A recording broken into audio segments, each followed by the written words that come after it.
Gracias, Esteban, por el discurso, me ha encantado. De hecho, parte de lo que os voy a contar ahora va en relación a lo que ha dicho Esteban sobre empatía, sobre docencia y sobre cómo podemos de alguna forma dedicar más tiempo a los estudiantes. Os voy a hablar de la IA generativa en esto del tratamiento de datos educativos. Yo soy Dani Amo, vengo de la Salle Campus Barcelona de la Universidad Ramon Llull y ahí coordino la línea de aprendizaje mejorado con tecnología y de alguna forma estamos siempre trasteando con cosas nuevas, con cosas viejas, y hoy os voy a hablar de las dos cosas, y sobre todo utilizamos los datos para mejorar de alguna forma la educación. Cuando decimos mejorar la educación nos referimos a hacer cualquier cosa en educación con tecnología que nos ayude a estar más tiempo con los estudiantes, mejorar esa retroalimentación, estar más tiempo con ellos, porque en definitiva casi yo he estado 8 años, ahora estoy en la universidad, pero he estado 8 años en centros de primaria y secundaria, con Mariano Salas ahí al fondo dándome siempre soporte tecnológico, ¿no? Yo soy ingeniero informático, pero siempre está bien tener a un partner que te ayude en las cosas, ¿no? Entonces yo he sido profesor de primaria y secundaria durante 8 años en Barcelona y en Badalona, y al final el tiempo que dedicamos con los estudiantes no deja de ser aquel que estás en la clase, a no ser que te vengan a ver o a no ser que los busques tú. Y poco tiempo tenemos porque estamos en esa burocracia, ¿no? En esos corrección de exámenes y luego pues los informes y luego pues todo lo que tenemos que hacer en el día a día, ¿no? Y también esas reuniones de evaluación o las juntas, que a lo mejor se hacen más largas de la cuenta y lo podríamos de alguna forma hacer todo un poco más cómodo y más corto, ¿no? Y de alguna forma, cuando yo empecé con esto de los datos, o lo que se llama analítica del aprendizaje, o en inglés Learning Analytics, en eduliticas.com es donde hablo de ello, intento de alguna forma hacerlo más afable para los docentes que no tenemos ese nivel técnico, ¿no? Y teníamos conversaciones antes de entrar aquí, de que no todo docente necesita tener ese conocimiento técnico para, de alguna forma, mejorar la educación, ¿no? No obstante, es una navaja suiza que en muchas ocasiones, pues de alguna forma, ahí me sale catalán, de alguna forma nos ayuda en el día a día, ¿no? Y esto es lo que os voy a traer hoy. No os voy a calentar mucho la cabeza, de hecho, últimamente en este tipo de encuentros y charlas quiero que sea más dinámico que otra cosa que yo estar aquí hablando y daros información. Por eso lo he hecho corto, con algunos tips muy básicos, en el sentido de qué pienso yo que pasará. Lo que os voy a contar hoy o ahora es de alguna forma lo que yo predigo que puede pasar, no significa que vaya a pasar. Y creo que por aquí tenemos algún micro, así que sentiros libres de interrumpirme, decir la vuestra y compartir, que luego ya tendremos tiempo si hay inquietudes, ¿no? Pero de alguna forma que sea más dinámico que estático. Va, empiezo con el ciclo de la analítica del aprendizaje. No sé si estáis familiarizados con esto del análisis de datos, que no deja de ser coger hojas de Excel, pasarlas por la trituradora de la máquina y que te saca algunos gráficos y algunas revelaciones. Eso me lo quedo de Alfredo Hernández, que en la última sesión en el observatorio IA.com no encontraba yo la palabra insights en inglés, cómo traducirla al castellano, ¿no? Y revelaciones, pues me gustó. Entonces, la analítica del aprendizaje nos sirve para sacar revelaciones, ¿no? Datos clave o indicaciones que nos pueden ayudar siempre en la retroalimentación docente-estudiante, ¿no? Y consta de estos pasos, ¿no? Definir qué quiero mejorar en la educación, recolectar los datos, la información que vayan asociados a esos objetivos, analizar y visualizar esa información para luego, como docentes, de alguna forma actuar, es decir, realizar alguna acción pedagógica, no lo sé, hay tantas cosas que a veces me saturo, ¿no? Pero básicamente ayudarles a que rindan mejor, a que entiendan los conceptos mejor, a personalizar el aprendizaje, a hacerles el camino más llano, a darle las pautas que sean necesarias para que apruebe, que es la primera instancia del sistema educativo, pero en el fondo que aprenda y afiance los conocimientos, ¿no? Y luego, evidentemente, esa parte de evaluar tanto estudiante como autoevaluación nuestra, ¿no? Que a veces nos dejamos ese tiempo para autoevaluarnos y hacer esa autocrítica, ¿vale? He separado la presentación en dos partes y luego una tercera en ejemplos, siempre con la mirada esa del ciclo analítico y cómo va a cambiar eso en educación y cómo de alguna forma, y os hago una pequeña avanzadilla, cualquier docente puede hacer análisis de datos sin tener ni idea de análisis de datos, ¿no? Yo creo que esa es la magia que nos aporta la IA generativa. Antes de la IA generativa, porque antes de la IA generativa teníamos IA igualmente, ¿no? Y os lo quiero resumir en estas redonditas de aquí. Que quede clara una cosa, no existe inteligencia artificial hoy en día, no existe. Lo que pasa es que necesitamos de alguna forma hablar de un término que lo englobe todo. Existen técnicas de inteligencia artificial que nos ayudan a sacar revelaciones, a hacer programas y detección faciales como Veridas, pero no existe la inteligencia artificial. Existen programas que parece que sean inteligentes o que tengan puntas de inteligencia. Lo que sí existen son técnicas como Machine Learning, que no deja de ser el aprendizaje automático, que entiendo que es lo que utilizan aquí Esteban y compañía para que las máquinas aprendan a catalogar esas imágenes y decir si esta imagen es de una persona o es de un gato. El Deep Learning, que es una parte del Machine Learning, que no dejan de ser, creo que lo habéis escuchado, redes neuronales, ¿no? Y que de alguna forma emulan el comportamiento cerebral y ayudan a aprendizar mucho mejor, que es una tecnología que no sabemos qué es lo que hace dentro, es la gran problemática dentro de estas tecnologías. Hemos inventado cosas que no sabemos qué es lo que hacen internamente y que intentamos explicarlas, pero que no tenemos ni repuñetera idea de cómo lo hacen y por qué lo hacen, ¿no? Y aquí, bueno, ya los más confabulistas ya piensan en Skynet y estas cosas, ¿no? Que también, ¿vale? A partir de aquí, suma y sigue. Y luego está esa pequeña parte, o esa pequeña gran parte, que es el procesamiento del lenguaje natural, que es lo que nos encontramos ahora mismo en ese punto de no solo analizar textos, sino además de darnos una respuesta textual a la interacción con la máquina. Y luego tenemos la parte de data science o de análisis de datos, ¿no? O ciencia de datos, que es la que me ocupa hoy en cierta parte, que abarca muchos ámbitos matemáticos, sobre todo estadísticos, pero que de alguna forma con términos como Big Data, Machine Learning, Deep Learning y tal, pues podemos hacer cosas muy interesantes, ¿no? Y conocer todo esto requiere un cierto conocimiento de alto nivel. No todo el mundo puede hacer ciencia de datos y no todo el mundo puede ponerse delante de un ordenador y empezar a hacer ciencia de datos. Evidentemente, con Excel, yo creo que todo el mundo, los que estamos aquí, podemos hacer cosas interesantes, ¿no? Y no hace falta que la ciencia de datos sea a alto nivel. Haciendo una estadística básica de cuarto de la ESO o tercero de la ESO, podemos conseguir cosas interesantes y sigue siendo ciencia de datos, ¿vale? Lo que pasa es que cuando empezamos a querer sacar relaciones entre variables, ¿no? Es decir, qué es lo que hace que un estudiante mío abandone o qué es lo que hace que haya sacado peor nota que el compañero de al lado, cuando parece que sea el que esté más atento, pues eso ya requiere ciertas cosas más complejas. ¿Qué nos permitía esta información o este conglomerado de algoritmos hacer antes de la IA generativa? Básicamente tres cosas, ¿sí? Clasificar, agrupar, predecir, que parece que clasificar y agrupar sea lo mismo, pero son cosas distintas, ¿no? Pero básicamente lo que nos permite es coger toda la información que tenemos repartida por el mundo, ponerla en cajones y a partir de aquí decir que lo que nos viene de aquí es alguien de estos cajones o pertenece a otro ámbito o otro dominio. Y con esto podemos hacer muchísimas cosas, como detección facial, ¿sí?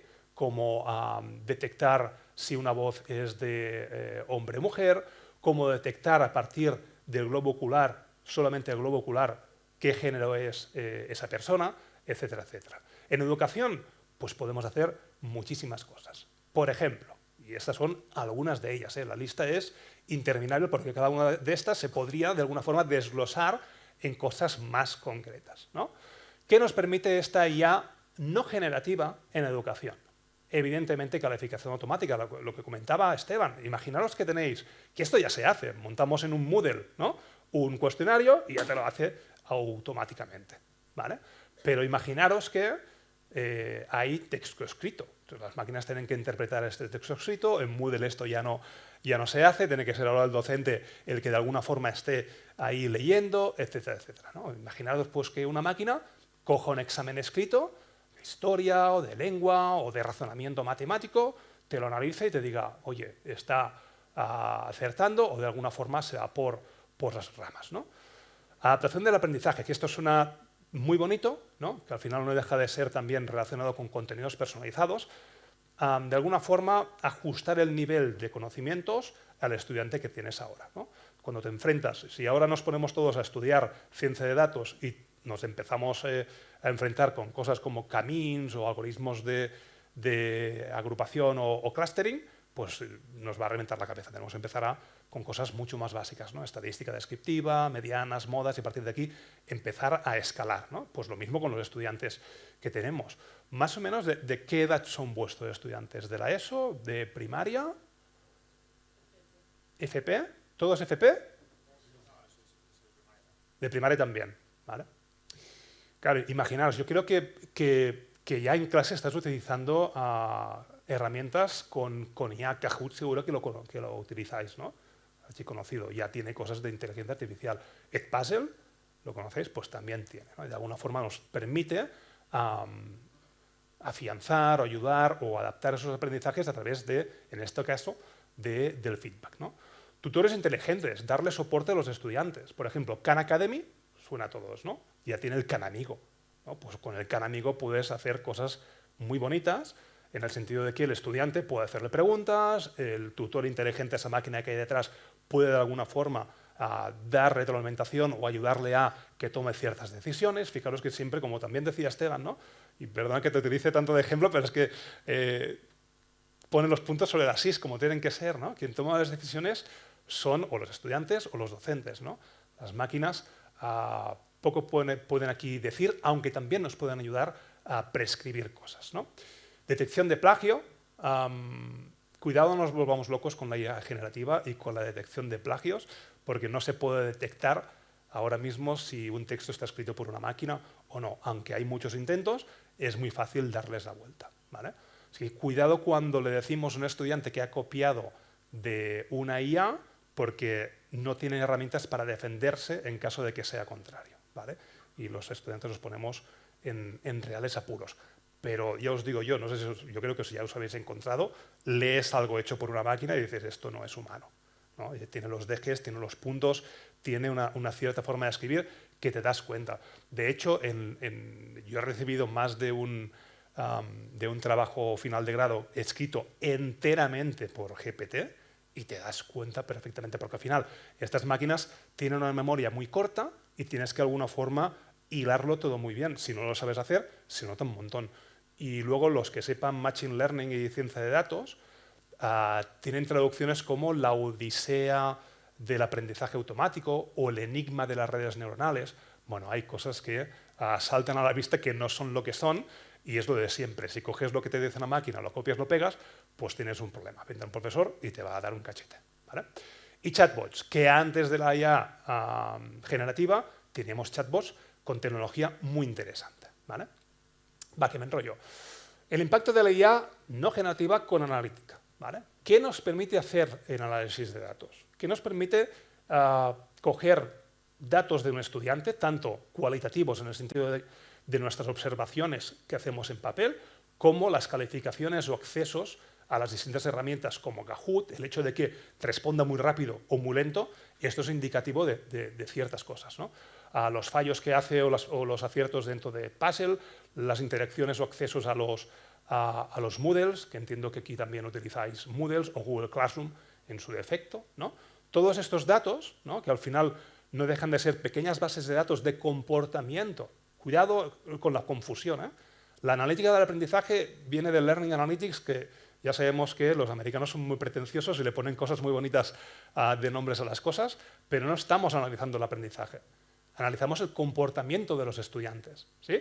Observaciones que hacemos nosotros, calificaciones o notas que sacan a los exámenes, los comportamientos o los clics que hacen, ¿no? Dentro de las plataformas de entornos de aprendizaje online, virtuales. Estamos todo el rato viendo cómo ese comportamiento se traslada en aprendizaje, pero no analizamos el aprendizaje en sí, sino ese comportamiento y a partir de aquí sacamos conclusiones. Pues, ¿qué podíamos hacer antes con la analítica sin inteligencia artificial generativa, ¿no?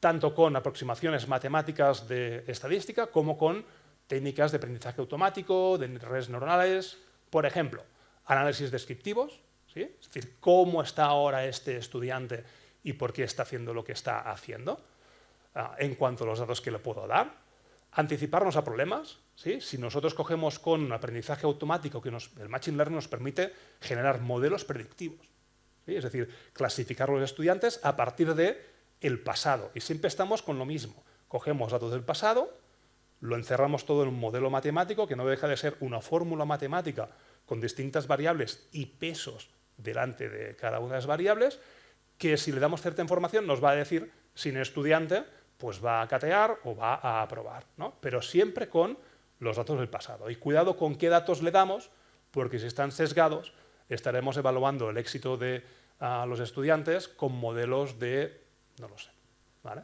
Blancos, europeos, occidentales, de tal nivel económico, con lo cual hay que ir con cuidado con qué comparamos y con qué predecimos esos resultados y qué tipo de problemas, ¿no?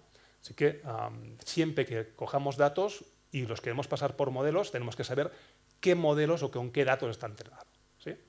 Cosas como personalizar y adaptar caminos de aprendizaje, al final ese análisis de clasificación de resultados, ¿no? Si Khan Academy lo que está haciendo es los resultados que está haciendo, resolver los ejercicios, los va puntuando, lo que va haciendo es ver en qué nivel está. Entonces, cuanto más aciertos tiene, pues más contenido de alto nivel le voy a dar, ¿sí? Y en lo de que detecta que tiene más flaqueza, pues ahí le va a dar más refuerzo. Os suena, ¿no? El estudiante que no aprueba se va a clases de refuerzo. Pues esto es exactamente lo mismo. ¿Qué más?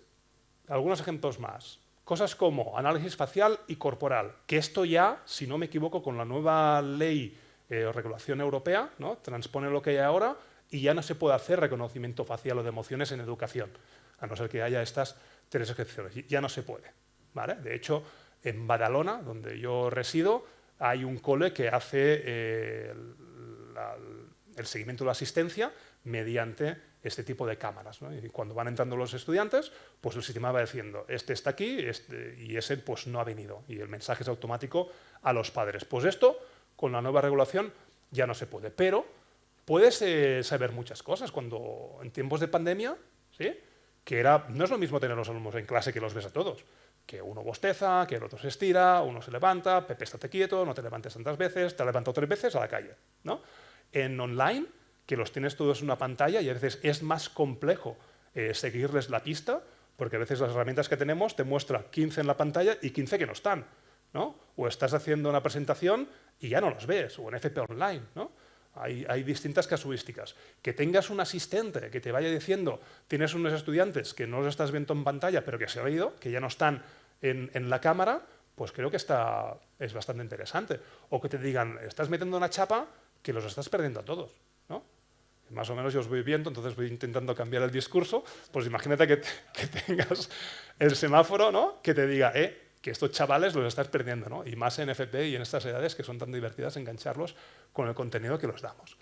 Cosas como mejorar los espacios, ¿sí? Hay Smart School de la Universitat Oberta de Cataluña, tienen un proyecto súper interesante que se dedican a estudiar cómo podemos situar los inmuebles y los utensilios dentro de la clase para que los estudiantes estén más cómodos, aprendan más, cómo las luces de alguna forma afectan más o menos, cómo enfocar los espacios de forma dinámica para que después de patio, antes de patio, se conforme de una forma o de otra, ¿sí? Y esto afecta. Lo que pasa es que las escuelas y estos edificios educativos son siempre iguales, misma luz, misma exposición, mismo tal, la tarima, etc., ¿no? Entonces, esto empieza a cambiar y gracias a estos tipos de análisis pues nos permiten saber qué es lo que pasa.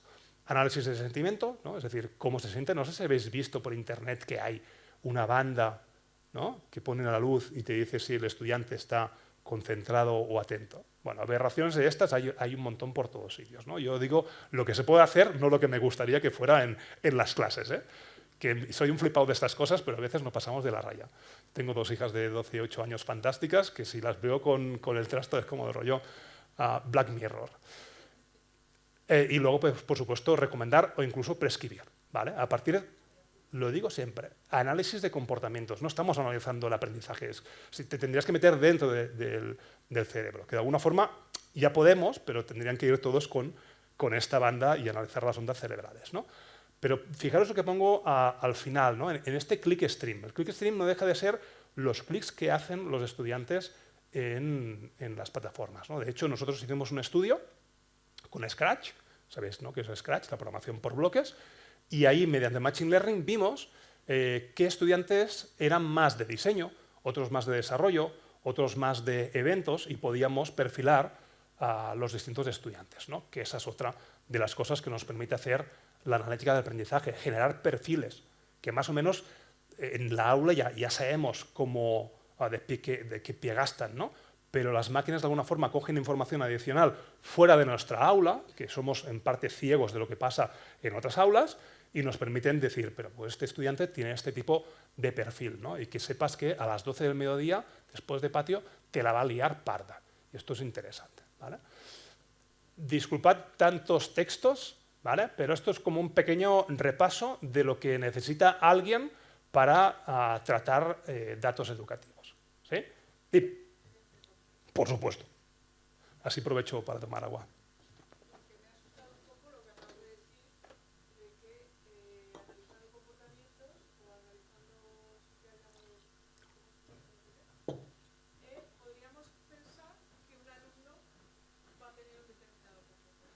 Uh -huh.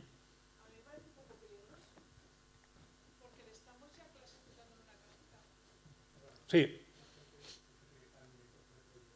Perdona, ¿se me oye? Sí. Sí. Vale, a lo que me refería era que me da como cierto miedo esto que acabas de decir, de que analizando los datos que podemos obtener de los alumnos, podemos predecir en cierta manera cuál va a ser su comportamiento y estar alerta a esto. Si yo estoy alerta a que mi hija me la va a liar después de que coma azúcar, entonces voy a estar ya como predispuesta a que en ese momento, y ves, te lo dije, y vas a estar así. Sí. Entonces me da cierto miedo también este análisis en el que podemos predecir hasta cierto punto el comportamiento. Estoy muy de acuerdo, gracias. De hecho, es el efecto Pigmalión, es la promesa autocumplida, ¿no? Es lo que pasa siempre en todos los colegios, y el estudiante que a primero de primaria se le pone una etiqueta la arrastra hasta que se va del colegio. Y es así, ¿vale? Fijaros que lo que pasa en ciencia de datos, o al revés, lo que pasa en la realidad pasa en ciencia de datos, ¿sí? Es decir, ¿qué es lo que estamos haciendo con inteligencia artificial y estas técnicas de reconocimiento facial o perfilado, tal y cual? Lo que son modelos de la realidad, con lo cual, con lo que pasa en la realidad también pasan las máquinas, ¿no? De hecho, si no me equivoco en FP, o al menos en primaria y secundaria, los profesores del siguiente curso reciben un informe del profesor del anterior, ¿no? Y ya te llevas esa información en tu cabeza, ¿no? Y de alguna forma te sugestiona, te preparan y ya te autoconvence de que esto va a ser así, ¿vale? Es peligroso, evidentemente. Entonces, aquí es cuando, como docentes, de alguna forma tenemos que intentar separar estas realidades y validar la información que tenemos, ¿no? Y es un punto que siempre pongo sobre ahí en este tipo de tecnologías. Lo que nos den las máquinas, siempre validarlo, pero de la misma forma que de alguna forma lo hacemos en la vida real, ¿sí? Pero es muy peligroso el hecho de tener perfilados de estudiantes y no contrastarlos realmente con tal. Tenemos que ser críticos, ¿no? A veces la IA es como la tele, lo que sale en la tele es de verdad, ¿no? Lo que hay en Internet es cierto. Bueno, pues esto es exactamente lo mismo. No es cierto todo lo que nos digan de ellas. De hecho, en los ejemplos que os pondré después, veremos algunos errores que comete, ¿vale? Y por qué son técnicas que no son 100% infalibles, ¿vale? Como los seres humanos, al final, ¿sí?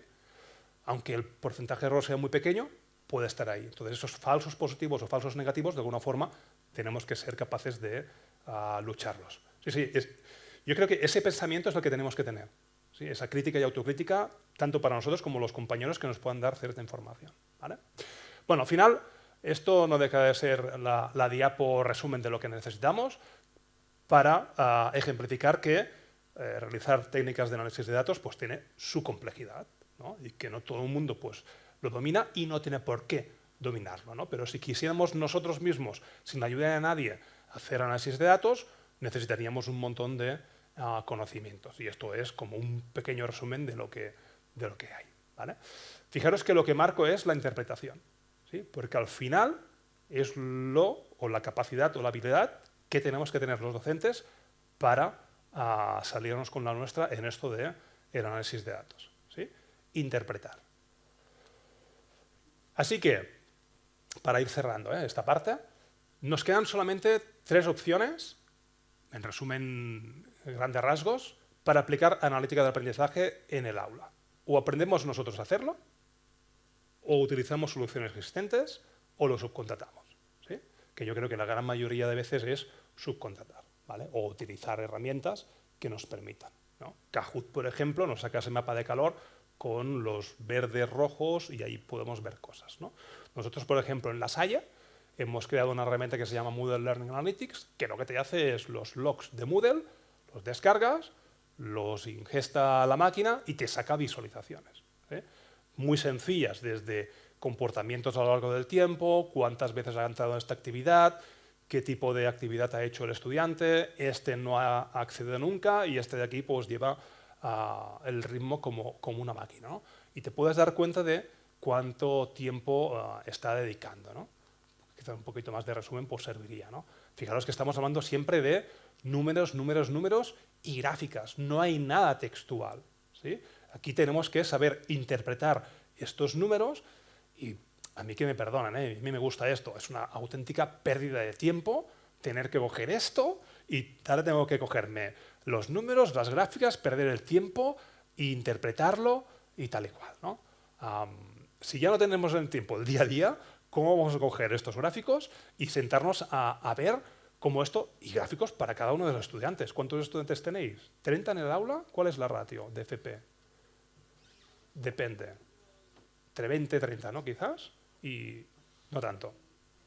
Y en primaria, 20 y tantos. Pues imagínate hacer esto para cada uno de ellos. O sea, es muerte y destrucción directamente, ¿vale? Si ya no tenemos tiempo, pues imagínate. Son herramientas muy útiles, hay que utilizarlas cuando hay que utilizarlas, ¿no? Y a lo mejor son recursos que en momentos dados nos pueden ayudar. Pero como de alguna forma, ¿vale? Y es donde vengo, la IA generativa nos puede ayudar a facilitar todo esto, ¿no? Así que, en resumen, y fijaros, y lo que quiero venir a decir es que en la alfabetización de datos, antes de la IA generativa, necesitamos saber muchísimas cosas, ¿sí? Como docentes. Si queremos de alguna forma hacer análisis, necesitamos conocimiento técnico, saber escribir código de programación, ejecutarlo, que no es lo mismo escribirlo que luego ejecutarlo, ¿vale? O si no, todo esto se puede subcontratar a un socio tecnológico. Del rollo, oye, quiero hacer esto, ¿vale? Y con esto quiero resolver tal problema. Y el socio tecnológico te lo desarrollará para cada una de las situaciones que tú le plantees, ¿sí? Es difícil que te haga una herramienta, navaja suiza, que te sirva para todo, ¿vale? Así que dependemos de ese socio tecnológico, ¿vale? De hecho, siempre vamos a depender de un socio tecnológico. ¿Qué pasa después de la IA generativa? ¿Sí? Nosotros nos hemos enterado, la sociedad en general, desde diciembre o noviembre del año pasado, ¿no? Que hay una cosa que se llama ChatGPT, que le escribimos cosas y que nos responde y que de alguna forma podemos interactuar, ¿vale? A estas herramientas se le llama modelos de lenguaje a gran escala, ¿sí? Large Language Models. El GPT es un tipo de modelo, ¿sí? Un transformador pre-entrenado, ¿no?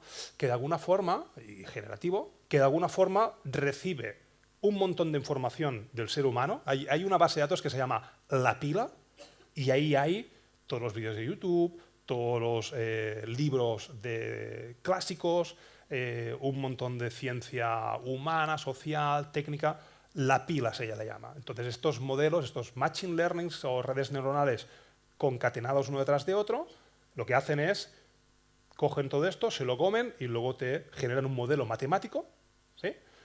Cuando hablamos de que tienen millones de parámetros, imaginaos una función matemática, ¿no? Y es igual a 2x más 3, ¿ok?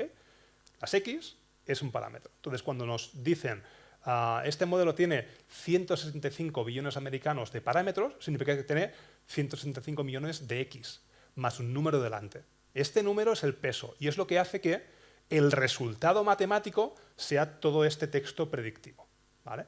O sea que básicamente lo que hacen estos modelos de inteligencia artificial es predecir la siguiente palabra, ¿vale? Y lo hacen muy bien, porque tú le escribes cosas y te responde cosas coherentes, ¿no?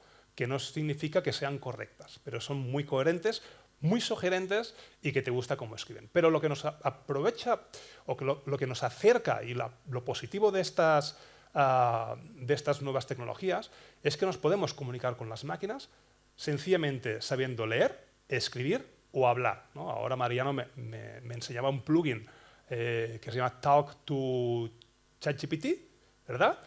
Que tú le puedes de alguna forma pasar una voz, tú le hablas al plugin, te responde con una voz que tú puedes haber entrenado y que te está, yo qué sé, tu colega te está diciendo cosas a través del GPT, lo procesa y te va haciendo esa conversación, ¿no? Así que podemos comunicarnos con las máquinas. ¿Con qué propósito? Que hagan las cosas que nosotros queremos, ¿sí? Aunque ahora estas máquinas de alguna forma tienen ideas propias y pueden automatizarse y hacer otras cosas por sí solas, ¿no? Pero es la gran diferencia que había entre antes, que costaba comunicarse con las máquinas, y ahora que con lenguaje natural nos podemos comunicar, ¿vale? Y esto es un antes y un después en la análisis de datos, ¿vale? ¿Qué podemos hacer con la IA generativa? ¿Okay? Y en términos de análisis de datos, que aquí tenemos distintos aspectos a considerar.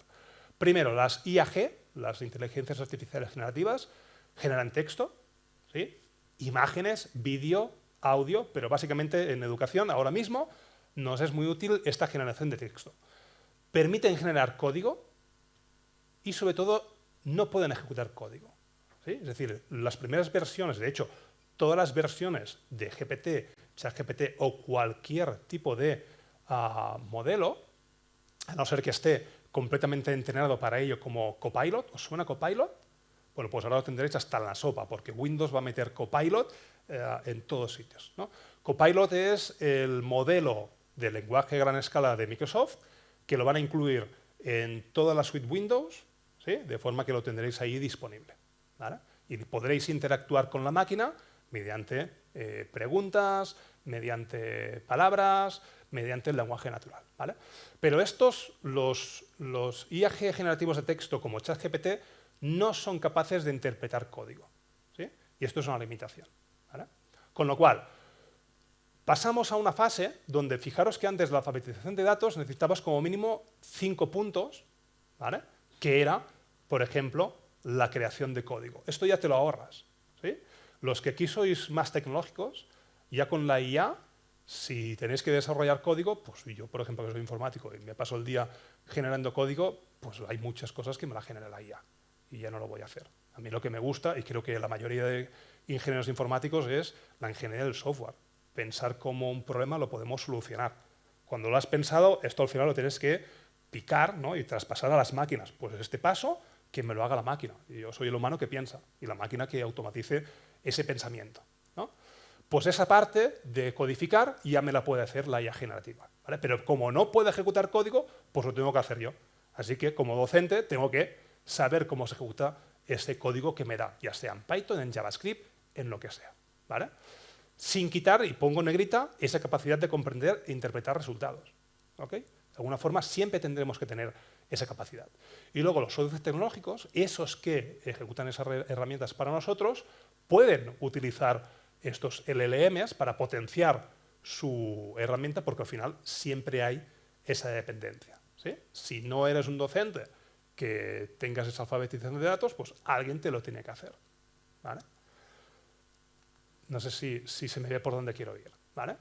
¿Qué ha pasado ahora con la IA generativa y los plugins? No sé si habéis oído que el ChatGPT 4, la versión de pago, pues integra la capacidad de añadir otras funcionalidades a través de socios tecnológicos que nos hacían las herramientas a nosotros, pues las ponen a disposición de ChatGPT, ¿vale? Y esto lo que permite es reducir, fijaros, hemos pasado de todo esto de aquí, ¿vale? Que aquí no había ningún tipo de IAG, a solamente 2 puntos. Las inteligencias artificiales generativas más plugins lo que nos permite es generar texto, es decir, interactuar, que nos den información, que nos resuman información que nos den insights, revelaciones de lo que le estemos dando, generan además el código y además lo ejecutan con los plugins. Es decir, el ChatGPT, cuando detecta que le estás pidiendo un análisis de datos, lo que hace es le consulta a ese plugin, por favor, hazme el análisis y te lo devuelve en el formato que tú quieras. Ya sea en gráfico, ya sea en informe, ya sea en lo que sea. Y toda esa necesidad tecnológica que tenemos los docentes de aprender a codificar, a generar análisis, tal, lo reducimos a comprender e interpretar resultados. O sea, esa lista de 5 puntos, que seguramente eran muchos más, solamente necesitamos saber leer y escribir. Creo que los que estamos aquí, pues eso lo dominamos. ¿Sí? Así que podemos comunicarnos con las máquinas de forma automática y haciendo analítica sin saber ningún tipo de análisis de datos. Solamente con esa educación que hemos recibido nosotros, que yo creo que aquí algunos somos de GB y otros de lo que venga después de GB. ¿Vale? Y a partir de aquí, pues suma y sigue. ¿Vale? Así que, para terminar, 2 cosas. 1, los educadores pueden centrarse en formular las preguntas concretas y accionar los resultados. ¿Sí? Es decir, preguntan lo que quieras a las máquinas y de la forma correcta, porque al final eso también es un aprendizaje, y cada modelo hay que preguntarle de forma distinta. No todos los modelos están entrenados con los mismos datos, con lo cual hay que preguntarle y aprender a cómo están hechos. De hecho, Google Analytics, ¿alguien ha tocado Google Analytics? Bueno, en el 2017, aquí tenemos Mariano, por supuesto, lo ha por sentado Mariano, pero en el 2017 Google sacó la tecnología Transformers y Google, todo lo que hace Google, lo pone a disposición del mundo con su Google Research. ¿Sí? Luego vino OpenAI con Sam Altman, que lo quiso hacer como una fundación y al final de OpenAI es más Closed AI que otra cosa, ¿no? Porque su conocimiento se lo queda para él. Lo que ha conseguido es que Google, por temas de negocio, ya no publica tantas cosas, porque Google ha dicho, ostras, saco información valuosa para el mundo, viene una empresa, me lo copia y me hunde y me chapa el chiringuito, ¿no? Entonces, lo que venía a decir, que me enrollo con la persiana, en el 2017 Google saca esa tecnología, la mete dentro y en Google Analytics ya le puedes hacer preguntas de este tipo. Google Analytics es la plataforma de análisis de datos. Y sacó un apartado donde tenías una cajita, le podías preguntar cosas y a partir de los transformes, estos lenguajes de gran escala, te sacaba esos análisis. ¿Vale?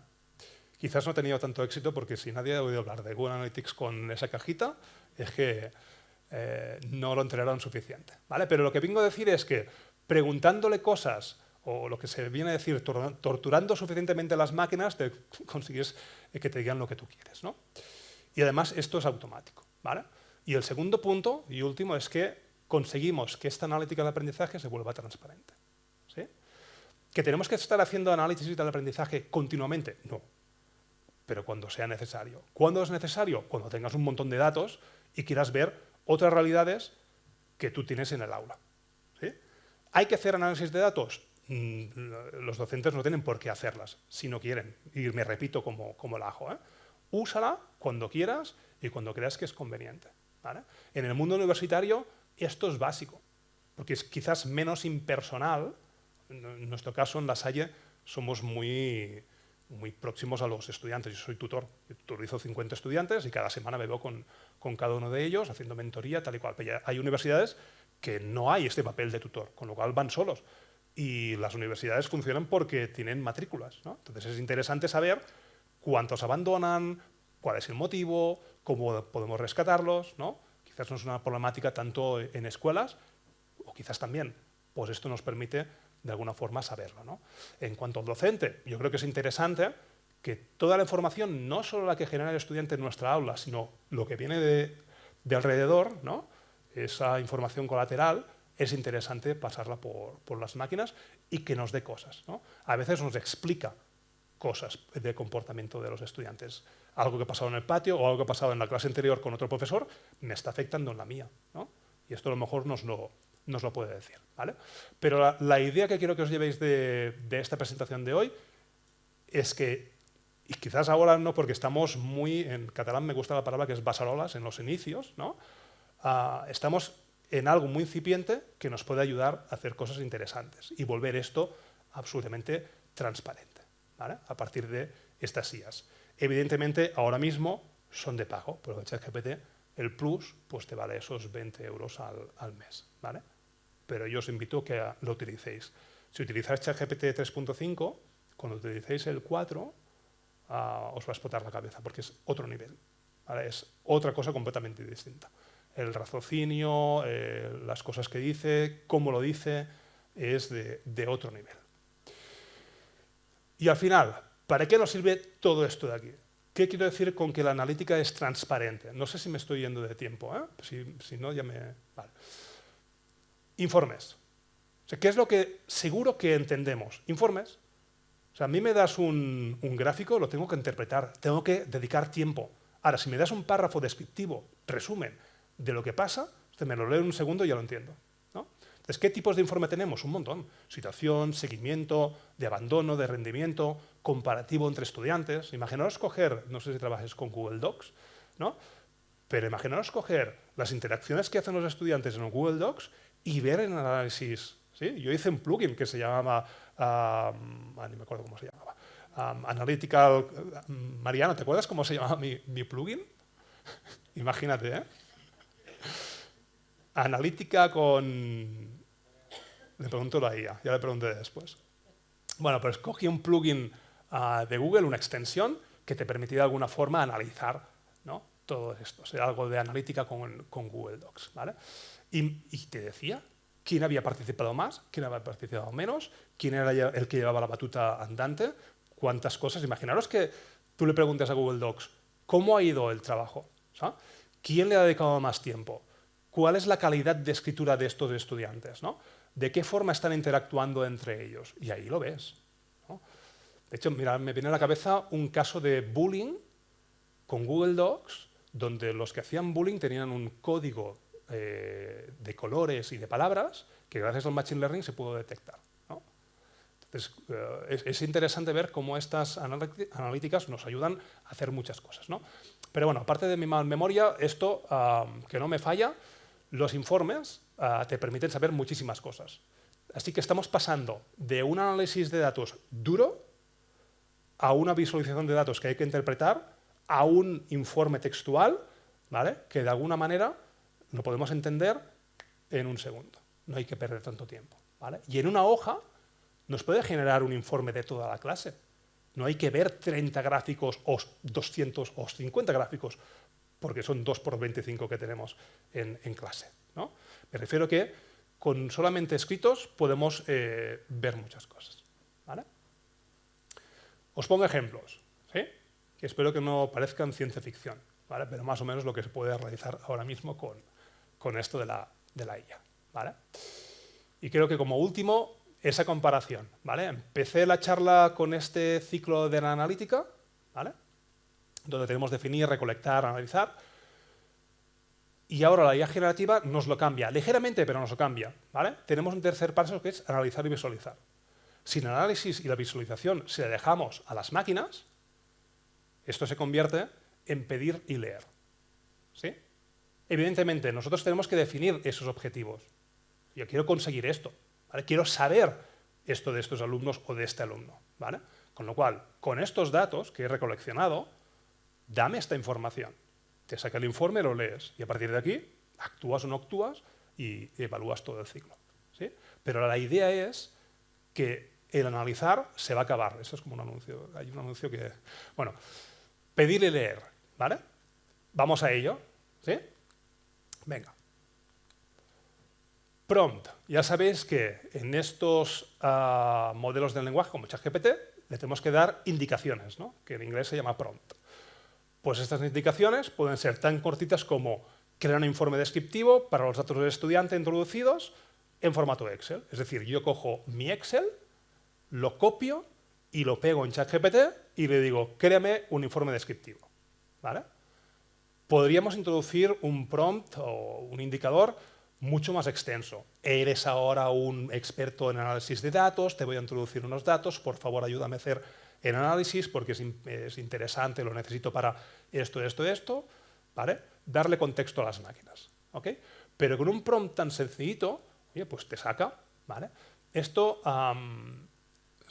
yo cojo las máquinas y le hago una generación de datos fake, falsos. ¿Sí?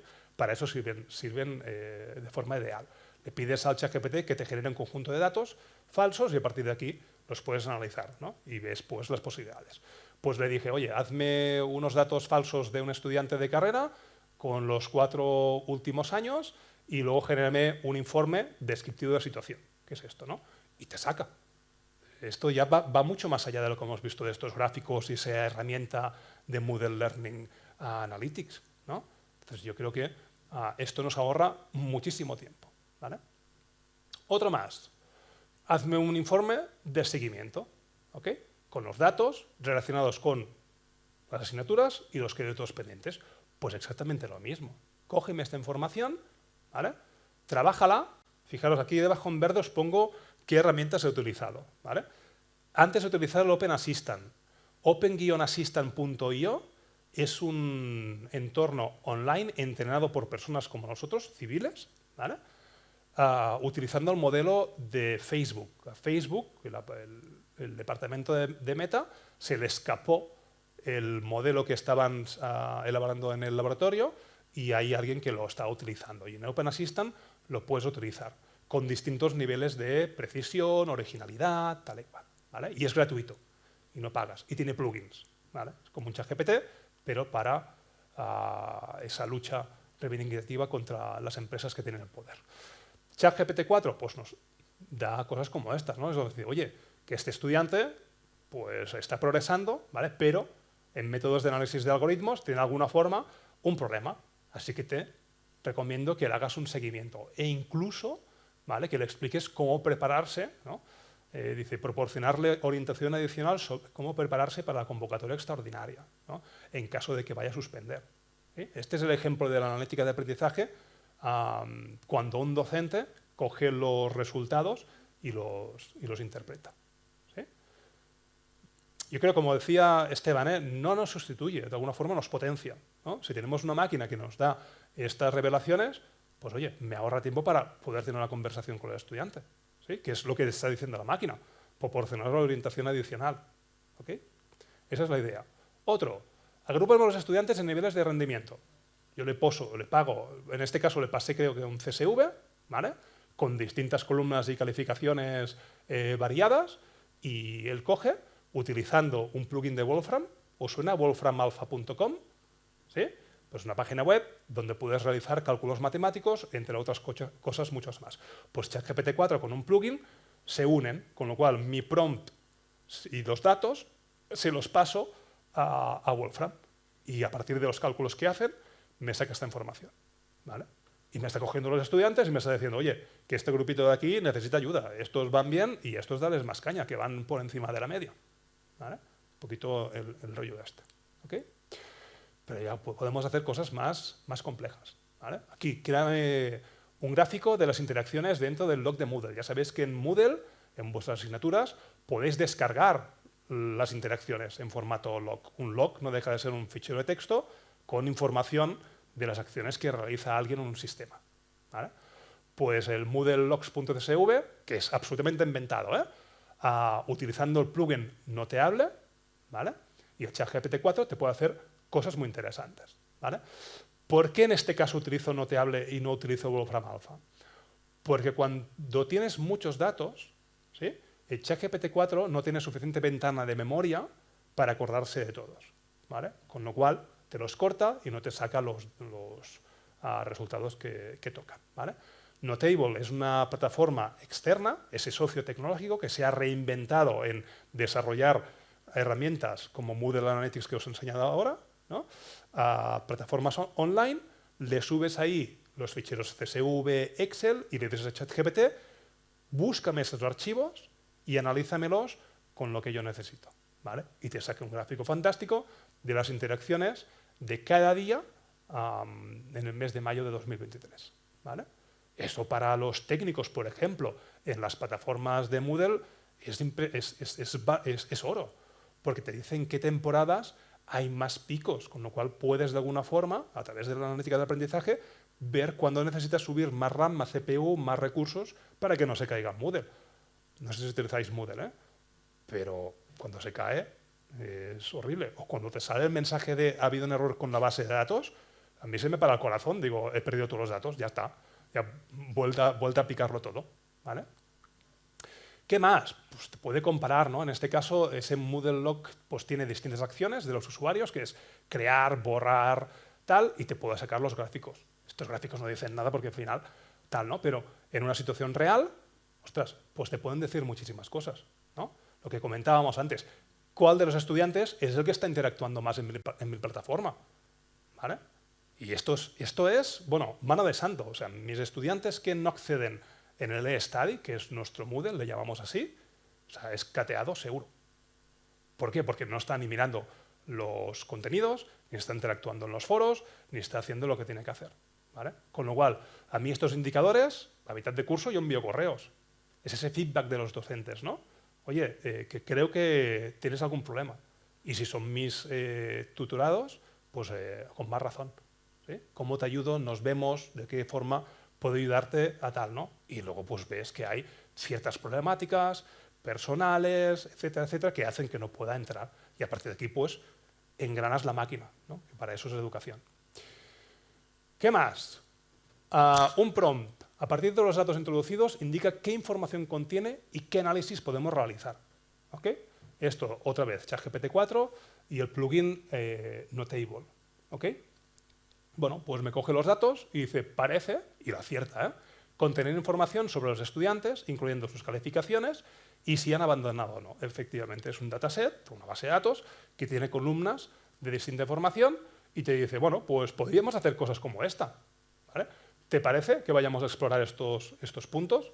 Pues yo le dije que sí y venga, pues empieza. Estos son los datos que hay y te muestra las 5 primeras columnas. ¿Vale?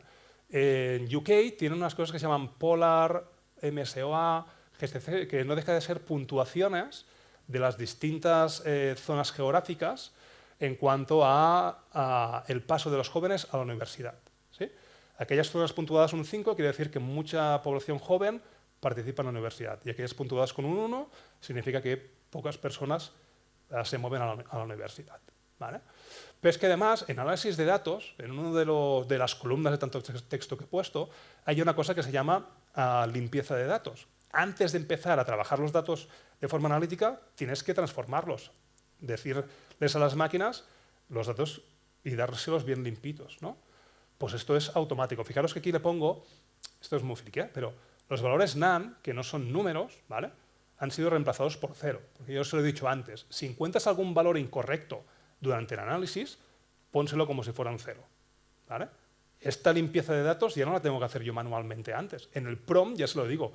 Cuando encuentres valores incorrectos, pónmelos así. ¿Vale? Y te ahorras un montón de trabajo. ¿Vale? Esto es muy freak, ¿vale? Porque no deja de ser algo verboso de los LLMs, ¿vale? Pero te empieza a sacar analíticas descriptivas. ¿Sí? Aquí, ¿qué te ha hecho? Te saca toda una tabla con las medianas, la desviación estándar, los cuartiles, máximos, mínimos, ¿vale?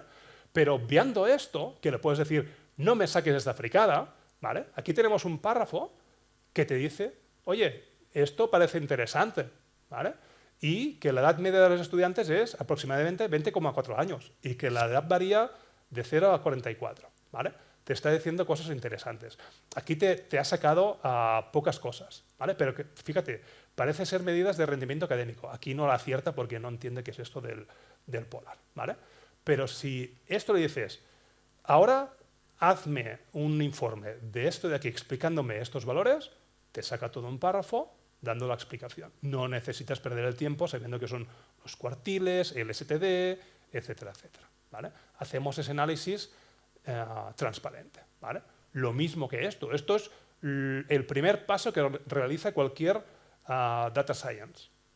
Un análisis explorativo de los datos. ¿Qué es lo que hay? ¿No? Entonces, en un Excel, que son filas y columnas, ¿qué hay en esta columna? ¿No? ¿Qué valores? Bueno, pues para cada una de ellas, que es el género, la edad, ¿vale? Fijaros, la edad se concentra entre los 20 y los 20 y poco años, ¿ok? Entonces, aquí tenemos cuántos módulos ha hecho, cuántos logins ha hecho. Pues están moviéndose entre 0 y 200, ¿no? Y luego pues tienes outliers fuera, pero ves la distribución de los datos. ¿Okay? Esto es interesante. Pero esto es una pérdida de tiempo también, que no tenemos los docentes. ¿Vale? Pues le pedimos a ChatGPT que nos genere el informe. ¿Vale? Entonces, si miras el histograma de la columna Age, vemos que se concentra en los 20, 22 años, ¿vale? Que ¿Okay? Y esto es lo que te saca él por defecto. Yo podría ahora explotar esto, ¿vale? Sácame más información de la columna calificación o abandono. Y él te lo escribe, ¿vale? No sé si seguir, pero creo que la idea se ve clara, ¿no? Entonces, paso rápido, Tenemos prompts, que le puedes decir, agrúpame la información, y te saca lo que es el gráfico y te saca siempre el informe, ¿vale? Y siempre es ese juego. Le puedes decir, oye, no me saques el gráfico, sácame directamente el informe. Y te ahorras tener que hacer más scroll, ¿vale? ¿Qué más? Otro que os quería indicar cómo a veces patina, ¿no?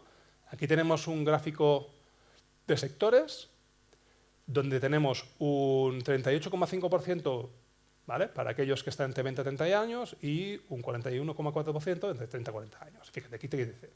Por ejemplo, puedes ver que el grupo de edad de 20 a 30 años tiene la tasa de abandono más alta. O quizás no, porque 38 es menor que 41, ¿no? Entonces, a veces se le va un poco la olla, ¿vale? Hay que ver y hay que entender que estas herramientas están en sus inicios. ¿Sí? En sus inicios. Es decir, que están muy bien, que el futuro viene para aquí, pero que de alguna forma la puede liar, ¿vale? ¿Qué más? Cosas tan frikis como matrices de correlación o de confusión para los modelos predictivos, ¿vale? Yo se lo puedo pedir, oye, correlacióname las columnas, ¿vale? Y ya podemos ver cuáles están más correlacionadas, cuáles menos, ¿vale? Pero explícame el resultado, es decir, todo esto de aquí, explícamelo para que lo pueda entender como docente sin conocimientos de análisis de datos. Es decir, cómete esto y sácamelo para que lo pueda entender. Vale, pues ya te lo saca, ¿vale? Perdón. ¿Sí? Los colores más cálidos son más cercanos, te explica qué es un mapa de calor y luego pues te coge tal. Hay una correlación débil entre edad y género, lo que significa que tal, ¿vale? Y le puedes preguntar, profundízame en esto, ¿vale? Detállamelo tal, ¿sí? Ya termino, que os veo que os estáis apagando, ya está, ¿vale? Creo que es la última, ¿ok? Bueno, y aquí más cosas, ¿vale? Matriz de correlación, esto para quien entienda más, pues puede hablarle de forma técnica, si no, pues no hace falta, ¿vale?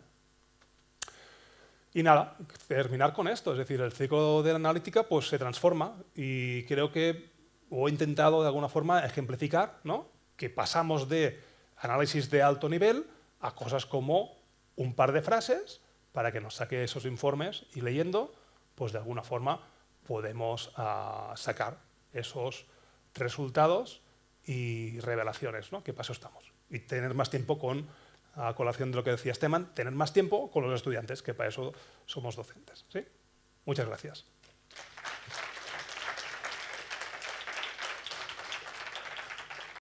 Gobierno de Navarra. Nafarroako Gobernua.